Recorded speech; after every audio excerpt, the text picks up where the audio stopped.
Ayo pada fisika. Nang baca kok ya.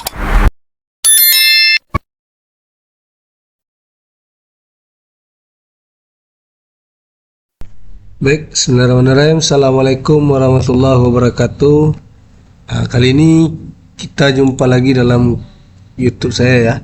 Hari ini kita pembahasannya tentang hukum 2 Newton. Ya. Di video sebelumnya saya sudah pernah bahas juga bahwasanya di dalam dinamika partikel itu atau dinamika gerak ada 3 jenis hukum Newton yang harus kita pelajari. Pertama hukum 1 Newton, hukum 2 dan hukum 3 Newton. Nah, untuk hukum 1 sudah pernah saya bahas, kita lanjut ke hukum 2 Newton. Perbedaan dari hukum 1 dan hukum 2 Newton ini adalah khusus untuk benda bergerak. Nah, secara berubah beraturan. Jadi, hukum 2 Newton ini,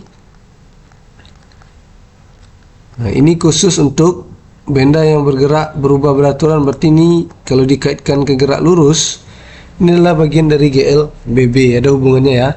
Nah, bagaimana bunyi hukum 2 Newton? Di hukum 2 Newton nyatakan jumlah gaya yang bekerja ya itu sama dengan hasil perkalian dari massa dan percepatan bendanya. Nah, karena di sini ada percepatan, itu percepatan ya. Percepatan satunya itu meter per sekon kuadrat. Nah, percepatan ini kan terjadi akibat ada perubahan kecepatan.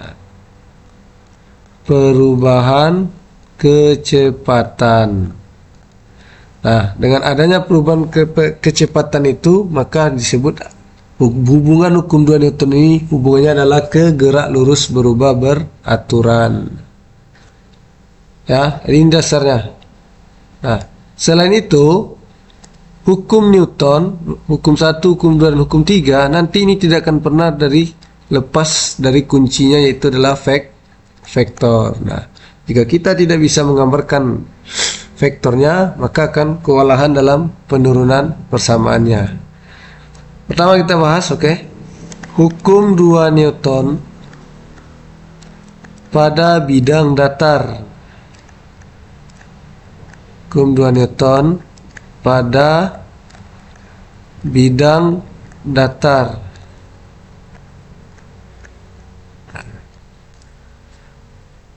Pertama kita lihat untuk bidang datar licin.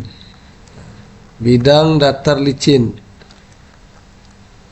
Datar licin. Misalkan ini ada bidang datar, ini ada benda, ya. Anggaplah kita dorong dengan sudut tertentu ya, atau tidak sama dengan 90 derajat. Misalkan anggap ini titik A, benda ini didorong bergerak sampai ke titik B. Misalkan di sini bendanya ya, di posisi akhirnya titik B. Nah, maka dalam hukum 2 Newton jangan pernah sampai kita lupa, kita harus menjabarkan vektor-vektor yang bekerja pada setiap bendanya.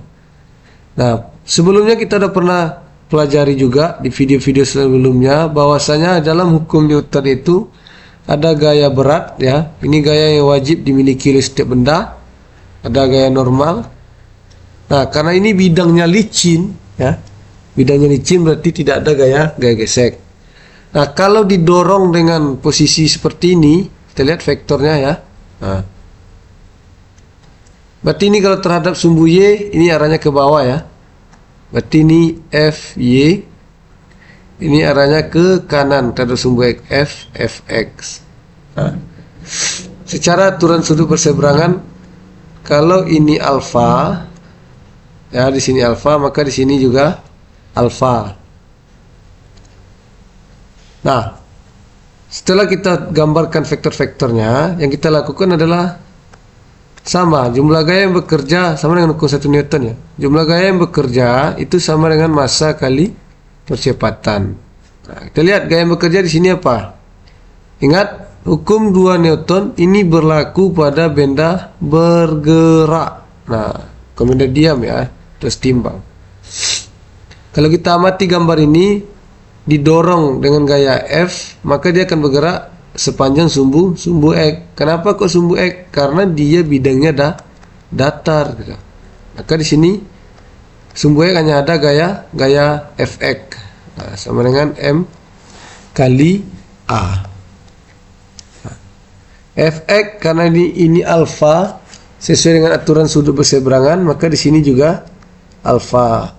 Maka ini F cos alfa sama dengan M kali A.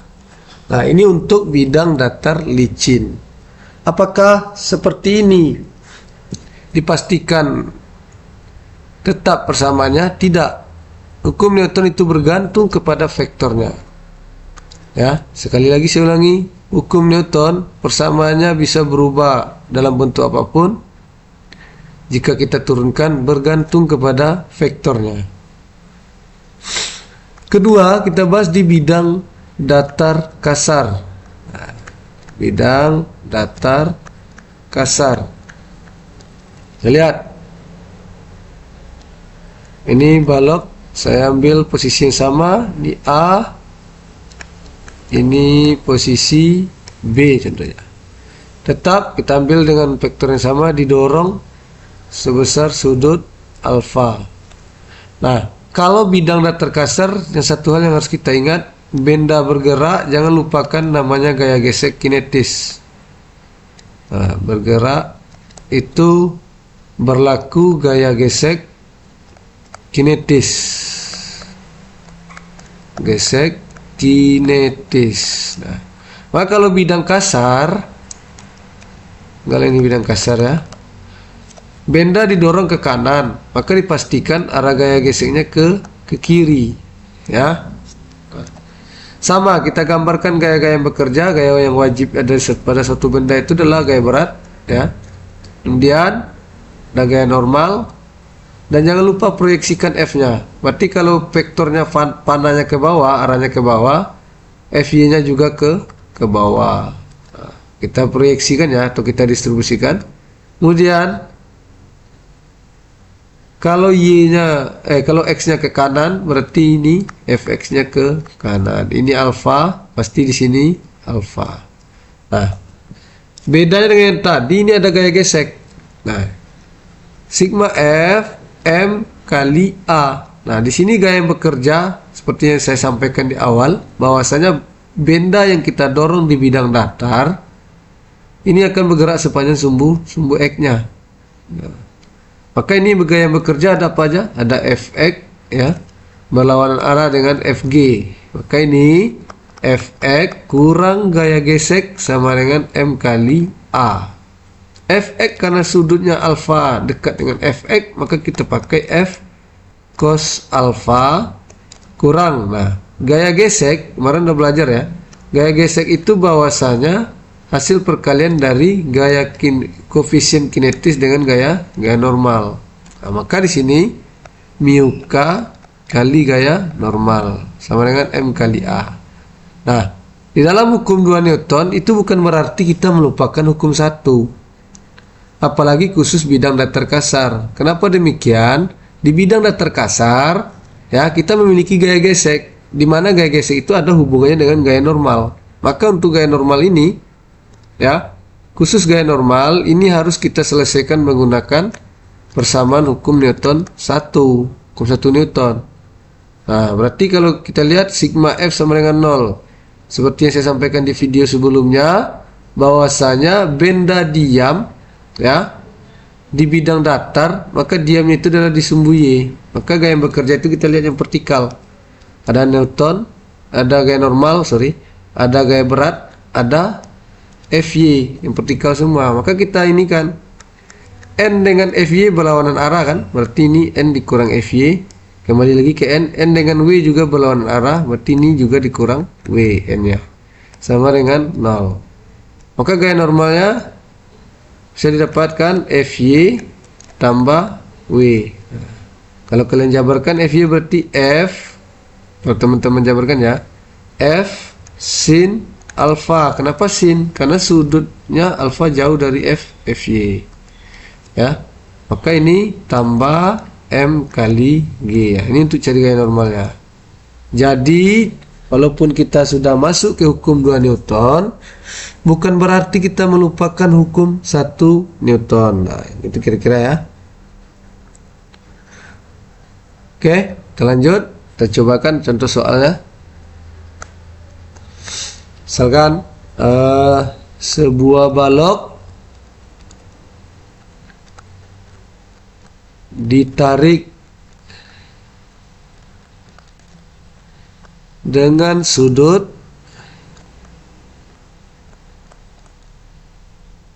60 derajat pada bidang datar kasar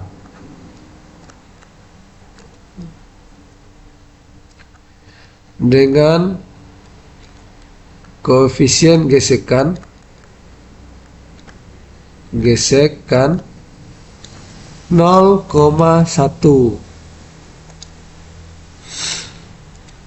Jika massa balok adalah 8 kg, tentukan percepatan balok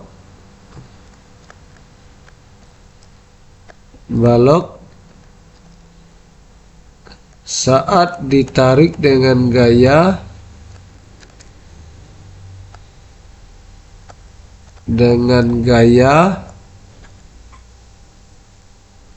40 Newton. Oke, ini kita bahas ya. Ceritanya balok ditarik dengan sudut. Nah, beda dengan yang saya jelaskan. Tadi baloknya didorong, sekarang baloknya ditarik. Berarti ditarik vektornya ke atas. Sudutnya adalah 60. Kemudian katanya lantainya kasar. Berarti kalau lantai kasar, anggaplah ini A, titik A ya. Ini titik B. Berarti kalau lantai kasar, ketika kita tarik ke kanan, kayak ada vektornya ke kanan, maka gaya geseknya pasti ke kiri. Karena gaya gesek melawan arah gerak benda. Kemudian koefisien gesek kinetisnya katanya 0,1. Massa balok itu adalah 8 kg. Sudutnya 60 derajat. Nah, seperti yang saya sampaikan, bahwasanya benda itu memiliki gaya wajib, ada gaya normal yang ada pada sebuah benda ya. Apalagi dia pada bidang. Ya, jadi gaya normal itu ada bidang benda itu tempat terletaknya gitu. Ada gaya berat. Nah, maka ini gaya tariknya sini ya. Nah, untuk gaya tarik kita lihat lagi terhadap sumbu Y, arah panahnya ke atas. Berarti ini FTY, terhadap sumbu X arahnya sebelah kanan. Berarti ini FTX. Nah, maka kita masukkan ke persamaan sigma F M kali A. Nah, kita lihat gaya yang bekerja saat benda bergerak dulu, karena ini saat benda bergerak. Saat benda ditarik. Nah, apa gaya yang bekerja? Ada FTX, ada FG. Nah, vektornya berlawanan, berarti ini kurang. FTX kurang FG sek. Nah, ini kinetis ya, karena dia bergerak. Jadi gaya gesek yang bergerak itu kinetis. Gaya gesek saat benda diam itu statis. Nah, FTX di sini sudut 60, berarti FTX-nya pakai cos. FT kali cos 60 derajat dikurang gaya gesek, berarti mu K kali gaya normal sama dengan M kali A. Nah, oke ya. Gaya normal ini hubungannya adalah ke hukum 1 Newton. Nah, sigma F sama dengan 0 ya. Sigma F sama dengan 0. Maka gaya yang bekerja di saat benda diam, karena ini bidangnya datar, berarti diamnya di vertikal atau Y. Ini yang bekerja ya, ada N, ada FTY, ada W. Kita lihat gaya normal searah dengan FTY berarti tambah. Kemudian gaya normal berlawanan dengan W berarti kurang. N tambah FTY berarti FT sin 60 kurang W sama dengan 0. N tambah FT nya tadi ya gaya tariknya itu 40 Newton. Tim 40 kali sin 60 itu setengah akar 3 kurang W itu adalah M kali G. Ya. N tambah ini habis ya 20 berarti 20 akar 3 kurang masanya itu 8 ya kali 10 sama dengan 0. Ini kita nyari gaya normal dulu ya teman-teman ya. Nah, di sini berarti N. Nah, 20 akar 3 itu 1,7 ya. Harus kita ketahui itu. Ini ruas 8 kali 10 80 kan. Ini negatif, ini ruas jadi positif. N tambah 20 kali 17 34. Nah, ini 80. Maka gaya normalnya 80 kurang 34. Nah, jawabannya adalah 46 Newton. Dapat gaya normal, baru kita masukkan lagi kembali ke hukum 2 Newton. FT tadi adalah 40, cos 60 itu setengah, kurang mu nya adalah 0,1 ya teman-teman ya. Mu nya 0,1 dikali gaya normalnya adalah 46 Newton sama dengan M nya 8 ya kali A. Ini mampus 20 kurang 0,1 kali 46 ya. Berapa teman-teman? 46 kali 0,1 itu 4,6 ya. 8A. Berarti 20 kita kurang dengan 4,6 itu adalah 15,4 ya. Ini 8A, berarti A nya 15,4 per 8 maka jadinya adalah 15,4 dibagi 8 lebih kurang itu 1,9 ya meter per sekon kuadrat. Nah, inilah percepatannya teman-teman. Itulah percepatannya untuk yang persoalan seperti ini. Nah, hukum 2 Newton itu juga ada kaitannya ke gerak lurus berubah beraturan. Nah, ini saya contohkan lagi. Misalkan contoh yang kedua. Enggak lagi ini gambarnya ya. Nah, ini didorong dengan sudut 60. Didorong ya. Sudutnya 60. Kemudian di sini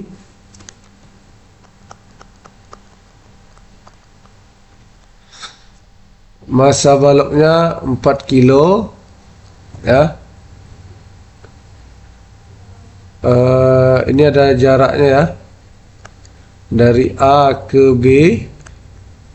Kemudian ini lantainya kasar, lantai kasar ya. Lantai kasar. Di sini ada gaya gesek. Untuk soalnya mu k diketahui itu adalah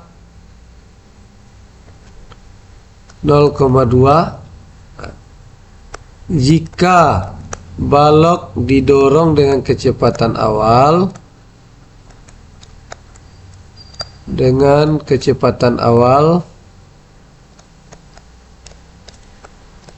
awal 40 meter per sekon.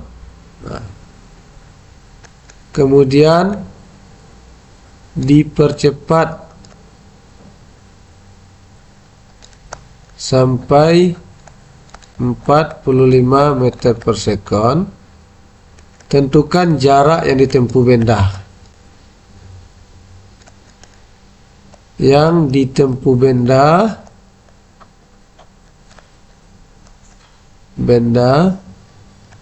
jika didorong dengan gaya 400 Newton. Oke, kita lanjut. Berarti ini kita proyeksikan dulu ya. Nah, ini ada Fx ke sini, Fy ini 60, berarti ini 60 ya. Di sini gayanya 400 Newton kata ini kan. Nah, ini ada gaya normal, ada gaya berat, kemudian ada gaya gesek. Nah, yang ditanya adalah jarak. Sigma F sama dengan M kali A. Nah, karena dia bergerak seperti biasa ya di sumbu X, berarti ada Fx dan Fg. Maka Fx kurang Fg ya sama dengan M kali A. Ya, sama dengan M kali A. Fx di sini pakai F cos 60 karena dekat sudut, kurang Fg, berarti mu kali gaya normal sama dengan M kali A. Nah, ini berarti F-nya 400, cos 60 itu setengah, kurang mu k itu 0,2 ya. Mu k itu 0,2 kali gaya normal sama dengan M kali A. M nya itu 4 kali A ya. Nah, di sini dibagi ya, berarti ini jadinya 200 kurang 0,2 kali N sama dengan 4 kali A. Nah, gaya normal seperti biasa cari pakai hukum 1 Newton. Berarti sini kita perhatikan ya. Nah, kita perhatikan ada gaya normal, ada W, ada Fy yang satu vertikal ya, vertikal semua arahnya. Maka ini ada N dengan Fy itu berlawanan berarti kurang, dengan W juga berlawanan juga berarti kurang ya. Maka ini N nya Fy berarti F sin 60 kurang 4 kali 10 ya. N F nya itu 400 kali setengah akar 3 kurang 40 sama dengan 0. Nah, ini mampus 200 ya, berarti N kurang 200 akar 3 kurang 40 sama dengan 0. N 200 kali 1,7 ya, sama dengan 40. Berarti ini N nya 340 ya, sama dengan 40. Berarti N 40 tambah 340, 380 Newton. Baru kita masukkan ke persamaan hukum 2 Newton tadi ya. Berarti ini 200 kurang 0,2, gaya normalnya tadi adalah 380 kali 4A. Ini 200 kurang 76 ya, 4A. 200 kurang 76 itu 124 kan, 124 dengan A ya kali 4. Maka A saja 124 bagi 4. Jawabannya adalah 31 meter per sekon kuadrat. Nah, setelah dapat A, yang ditanyakan S. Karena di sini hanya ada kecepatan awal, nggak ada waktu ya. Nah, ada kecepatan akhir, maka untuk mencari S itu bisa dicari dengan VT kuadrat, V0 kuadrat, karena ini dipercepat ditambah ya. 2 kali A kali S. VT kuadratnya itu 45. 45 ya. Kuadrat, 40 kuadrat V0 nya, tambah 2, A nya 31, cari S. Kita nyari S ya. Nah, 45 kuadrat itu 2025, 40 kuadrat itu 1600, tambah ini 62 kali S ya. Berarti 2025 kita kurang ya teman-teman ya, kurang 1600 sama dengan 62 S. Nah, 2025 kurang, berarti ini adalah 425, ini 62S. Maka jaraknya itu 425 ya, kita bagi dengan 62 Nah, maka dapat jarak tempuhnya adalah 6,85 meter. Oke teman-teman ya, itulah contoh hubungan antara hukum 2, hukum 1 dan GLBB. Banyak variasi contoh lainnya ya. Mungkin itu aja untuk video kita kali ini. Saya pamit undur diri. Jangan lupa dibantu dokumennya ya, tekan tombol subscribe, like, and share. Mohon maaf, wabillahi taufiq wal hidayah. Assalamualaikum warahmatullahi wabarakatuh.